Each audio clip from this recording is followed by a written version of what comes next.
BFM Business, Happy Boulot, le MAG. L'entretien DRH. Pourquoi est-ce qu'on rejoint une boîte plutôt qu'une autre? Quels sont les leviers de motivation pour aller rejoindre telle entreprise ou telle autre? Pour répondre à cette question, c'est un réalisateur, un auteur de documentaire avec nous pour démarrer Happy Boulot. Bonjour Samuel Durand. Bonjour Lorraine. Samuel, vous êtes auteur de plusieurs petits ouvrages visuels, on va dire ça comme ça, une série intitulée Work in Progress. Vous sortez un documentaire qui s'appelle « Pourquoi rejoignons-nous une entreprise, une boîte plutôt qu'une autre ?» en 2022. Quels sont les leviers de motivation que vous avez identifiés en tant qu'observateur privilégié du monde du travail ? On en a identifié trois principaux en se disant que d'abord le plus important c'était l'environnement de travail. On rejoint une entreprise souvent pour une personne qui nous a marqué lors des entretiens peut-être. Donc c'est le lien social, c'est la flexibilité, c'est aussi peut-être les avantages inhérents à l'entreprise. Ensuite il y a la tâche en elle-même et la façon dont elle est réalisée. Et là on va creuser ces sujets d'autonomie, de créativité, de responsabilité, toutes ces valeurs de l'artisanat en fait. Et puis on rejoint une entreprise pour une mission, évidemment pour un projet collectif, un projet commun. Donc ça, c'est les trois grands leviers de motivation qui, en dehors du salaire, qui reste quand même le principal critère d'attractivité, font qu'on rejoint une entreprise plutôt qu'une autre, qu'on se lève pour une boîte chaque matin. Alors, on va parler un peu plus précisément de votre documentaire qui est actuellement consultable. Vous allez nous dire où.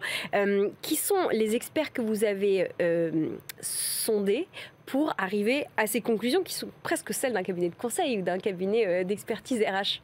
Alors oui, en fait, pour comprendre pourquoi on va voir dans ces documentaires-là, en fait, il faut comprendre comment j'ai démarré et j'ai commencé moi à m'intéresser à ce sujet de transformation du travail en réalisant une étude, en faisant une centaine de rencontres dans, je crois que c'était une quinzaine de villes du monde pendant 6 mois.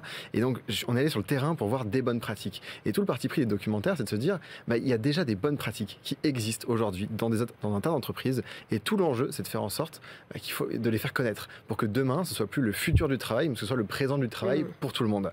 Donc on a été voir des entreprises, parfois des patrons, parfois des DRH, parfois des travailleurs de plein de métiers différents. Typiquement, on a été dans l'industrie à Saint-Gobain, on a été aussi voir une boîte tech à Portugal, on a été voir Ben & Jerry's qui fait du retail, plutôt du côté du Vermont aux États-Unis, dans des usines. On a été voir un tas de sujets différents pour se rendre compte qu'en fait, peu importe où on travaillait, dans quel pays, peu importe la taille de la boîte aussi, on se levait quand même plutôt pour la même chose le matin. C'est-à-dire ces trois leviers de motivation dont on a parlé. Mais qu'on avait chacun quand même des préférences et certains vont être motivés uniquement par la mission. Ils pourraient faire n'importe quoi pour une boîte tant qu'ils sont convaincus qu'ils contribuent à un projet commun global qui est utile pour la société et qui se sentent utiles eux-mêmes, c'est quelque chose. Et puis en même temps d'autres vont dire en fait moi je m'en fous, moi tout ce qui m'intéresse c'est juste être avec les bonnes personnes. Moi mes collègues ça me suffit, peu importe ce qu'on fait en fait d'ailleurs. Et puis d'autres au contraire c'est la tâche. Et tout l'enjeu de documentaire c'est de se dire posons-nous la bonne question, plutôt que de se dire quand je rejoins une boîte, quelle est la boîte dans le coin qui me paye plutôt ce dont j'ai besoin et dont j'ai les compétences à peu près, se poser les vraies questions en fait, mais de quoi est-ce que j'ai besoin comme environnement de travail? Qu'est-ce qui est important pour moi? Et ensuite de se diriger vers le bon endroit. Alors, votre travail est organisé en triptyque. Vous avez un autre documentaire qui est dans les tuyaux, qu'on peut traduire en français par « Aller au boulot ». Ça va s'appeler « Time to Work ». Il sortira dans quelques mois. Si on doit faire la conclusion de votre triptyque de travail en tant qu'observateur du monde de l'entreprise, qu'est-ce que vous diriez du travail dans 10 ans? Dans 10 ans, j'espère, et ça voudrait dire que la mission aura été réussie, c'est qu'on aura une image beaucoup plus positive de ce qu'est le travail qu'aujourd'hui. Et c'est tout le sujet de ce nouveau documentaire. Effectivement, Time to Work, on se pose la question, est-ce qu'on travaille trop? On commence par y répondre en se disant que oui, on travaille trop, qu'il n'y a jamais eu autant de burn-out, qu'il y a un vrai sujet de santé au travail à cause des longues heures. Et en réalité, on se rend compte que en fait, on travaille trop et qu'on a diminué le temps de travail historiquement. Aujourd'hui, on parle de semaines de 4 jours, on parle de faire la chasse aussi au présentéisme et de passer simplement sur un mode projet. On parle d'organiser sa journée différemment. Mais en fait, on ne se pose pas la question d'abord qu'est-ce que c'est que le travail? Et c'est la question à laquelle on essaie de répondre. Et dans 10 ans, j'espère qu'on aura tous la réponse de, pour moi, c'est quoi le travail? Est-ce que c'est l'activité simplement qui me rémunère? Est-ce que c'est quelque chose qui me coûte, qui me demande un effort? Est-ce que c'est quand je suis en production, quand je crée quelque chose, quand je suis à mon écran ou dans mon lieu de travail, peu importe? En fait, il faut d'abord se mettre d'accord sur ce que c'est que le travail. Et quand on comprend que le travail, en fait, c'est déjà toute la vie. Quand on fait du sport, en anglais, on parle de workout. Quand on va boire un verre, on dit maintain relationships. Maintain, tout ça, c'est le champ lexical, en fait, du travail. Et il y a un anthropologue dans le prochain documentaire qui dit que le travail, c'est une dépense d'énergie dans un but précis. James Sussman. Et avec cette définition, on prend aussi en compte tout le travail gratuit qui n'est pas compté dans les calculs économiques de ce qu'est le travail et qui, en réalité, reflète beaucoup plus la réalité de nos journées. Voilà, alors un mot, vous avez parlé des valeurs de l'artisanat tout à l'heure en nous listant les 3 principaux leviers.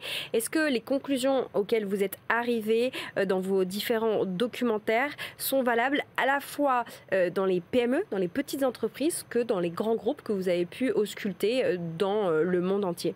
Oui, et c'est ça qui est fascinant, c'est qu'en fait, je n'imaginais pas que c'était le cas, mais on peut être autonome, on peut être créatif, on peut être responsable, peu importe l'organisation. Il faut juste qu'on nous donne la confiance pour que ce soit le cas, que tout l'environnement soit créé pour que ça fonctionne.